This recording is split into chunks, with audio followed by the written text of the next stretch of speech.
What's going on, everybody? Just here to talk about something. Just cleaning up on what I talked about the first video. This is about the reason why Kamala Harris lost the election, and there's a few contributing factors into why she lost. And I think it's just something to consider because it's like it was bound to happen. Like I said in a recent video I just made, it was pretty much destined to happen. She had to lose for a greater purpose to come down the line. I think the reason why Kamala really lost, like I said in the video, she was put on 3 months before the election.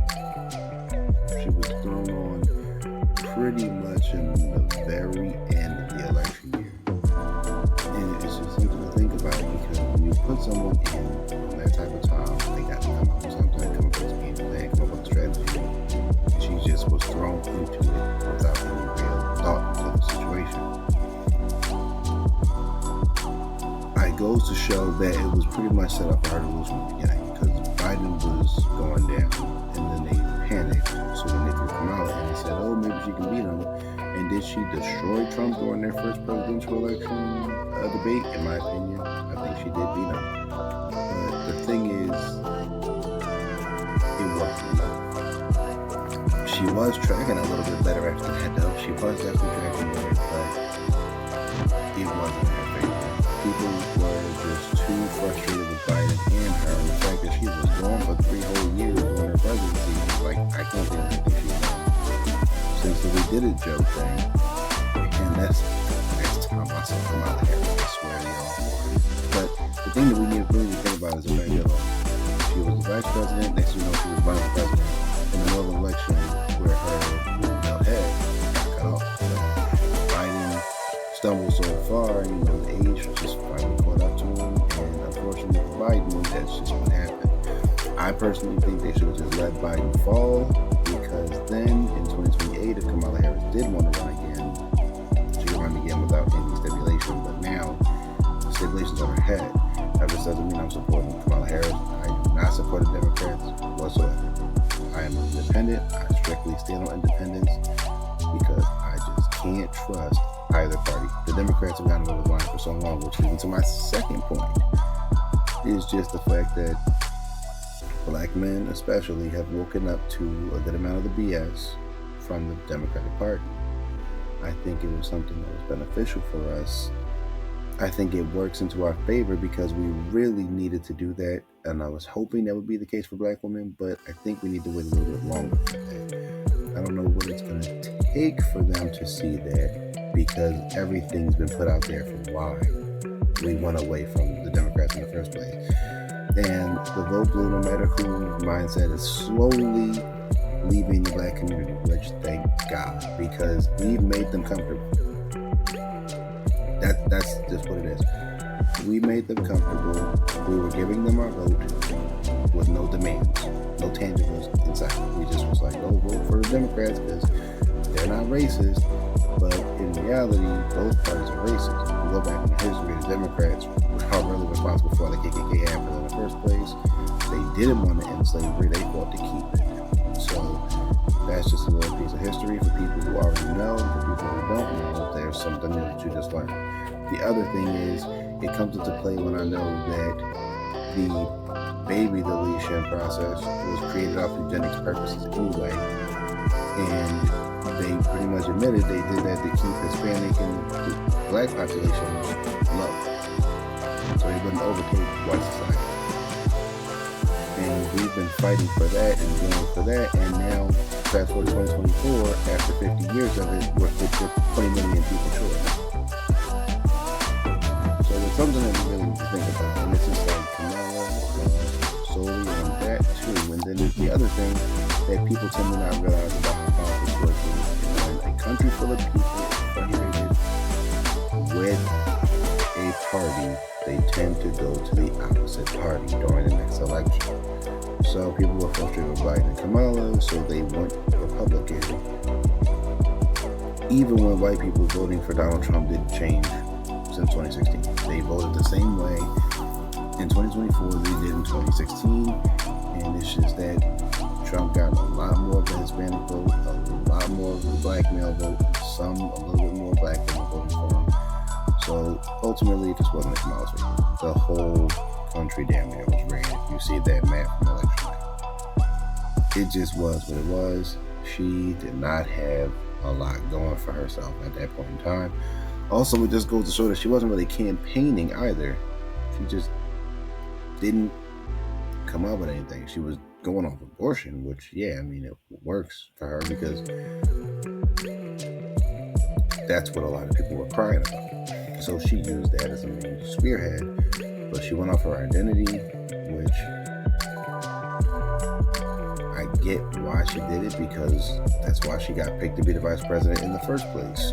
So, she used her identity like, well, if it got me the VP, it might get me the president. Who knows? But people were just not satisfied with her performance. I don't think it had anything to do with racism, despite everyone constantly saying, oh, it's because she's a black woman. No, I just think it was just stacked against her, and I don't think she campaigned really well. I think she campaigned horribly, using rappers, entertainers to sell her name for the political stances.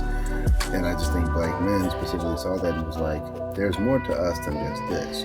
So she was already going to lose the black vote to Biden anyway. Biden was going to lose the black vote, so it just only made sense that she lost it too. And I think people just were real primitive on that aspect of what was going on. But then you also got to think black men have been slowly leaving the Democrat Party since 2012 anyway. So to see 20 to 25% of black men voting Republican in 2024 didn't surprise me. But then, the final reason why is because even if she didn't do it herself, her supporters and her people and all those other people endorsing her shamed black men egregiously. I said this in the first video, I'll say it now. It started with Magic Johnson, then it went to Obama, Spike Lee, then Michelle Obama, right before the election. Not even to mention all the other TikTok videos and other people just thrown in for spice. Shaming black men, hard as hell, no holds barred, and it just kind of turned dudes off in general. So you got the men who voted for Trump and you got the black men who sat at home. I really think that it just was a sign of the times to show that the Democrats needed to be held accountable. And black men were like, well, we're going to be the ones to do it. So we did it. Now, I think a lot of Hispanic men did that too, where they were like, we feel kind of did dirty by the Democrats, even though, in my opinion, black people are the only ones that don't get any tangibles voting the way we do. Everyone else gets a tangible. Everyone else gets a bill signed. We don't get no tangibles. So I think black men are like, no tangibles, no vote. And I think Trump's just saying like, oh, I'm going to give y'all this, I'm going to do this, I'm going to do this. And if Trump can't give what he's promising, then what really do we need to do? And I think that raises the question of what do we do as black people, black men and black women, knowing this information. I think it's something that we need to consider about just, black men and black women coming back to the table, sitting there, talking, saying, you know what, let's build this together. And I think that's really what needs to happen.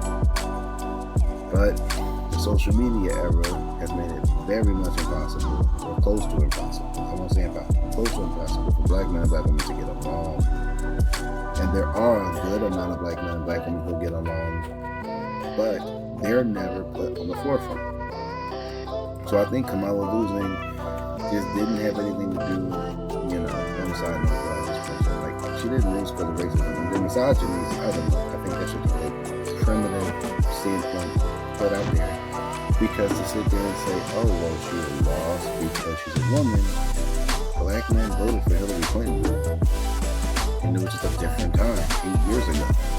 Now, fast forward, 8 years later, 2024, we're like, well, we're voting for our best interest, not just because of someone's identity or not just because someone's telling us to bury them. It's just, in this world where black men, we are the most hated man in the country. We just decided to go our own way and see where that gets us. And I think that might be on the nose. If I'm not, let me know down in the comments. But it's just a different era for black men, and I think this is a good sign that black men said we're going to take our foot out of this quicksand that we've been in for damn near 60 years and start making our own steps. interesting enough to think that Kamala losing was them saying because she's black and she's a woman. It's just weird to say something like that in 2024 when we've had women running for president as far back. I can't even think, like Hillary got on the ballot. Then we had, Kamala Harris ran. Nikki Haley almost beat Donald Trump, but Donald Trump beat her ultimately. And I think this also comes into play that black women kind of overestimated white women's ability to go back to the patriarchy when necessary. White women were not really going to pull up for Kamala Harris in droves like that. And I think that's just the final point. Like, when it comes down to it, white women know off the stretch that they benefit off of the patriarchy. The thing that everyone cries about, they hate so much, that actually benefits white women in a very strong sense. So there's no way they were going to give it that protection because they know they are the most protected women demographic in the country. And for black women to think that white women are going to show up and do for a woman of color that they didn't do for a white woman in 2016 is disingenuous and very, very naive.